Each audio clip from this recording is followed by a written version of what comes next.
تیره شپه شاوخوا 10 بجې تورخم دروازه پاکستاني لوري د هر ډول تګ راتګ په وړاندې تړلې. د تورخم کمیسار حاجی عبدالجبار حکمت وای پاکستاني لوري دروازې بندولو پلمه زموږ په پوسټه کې د تشنابونو او آشپزخانې جوړول یاد کړي. حکمت زیاتوي کله چې پاکستاني لوري دوی ته د کار بندولو خبره وکړه نو افغان لوري هم د هغوی د هغو تاسیساتو جوړېدو مخه ونیوله کوم چې تورخم دروازې سره نږدې جوړول. یو ټاور جوړوي ګوره د شنې درختي واخوا ته ټاور دی په دغه ټاور کې دغه ټاور یې جوړوي اوغه ټاور په ازاګي کې په ټاور کې کار کوي نو موږ ورته چې تاسو دا ټاورونه جوړوي او موږ تشناب او اشپزخانه په خپل پوسټه کې جوړو نو دا تاسو مکو دي د زمر د کار په مقابل کې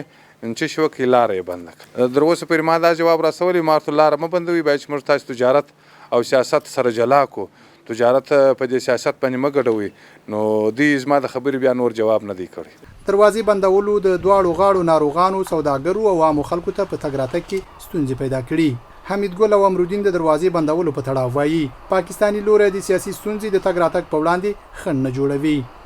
دغه ځکه چې بین را پرونه درې را مشکل دي چې لته مریضان بیګا مریضان ته لو ګیټ کې په مرزه وا خو دی خو زنانه دي بل شاید څل مشکل لري چا سره مې 4 روپۍ چا سره لوړې روپۍ نه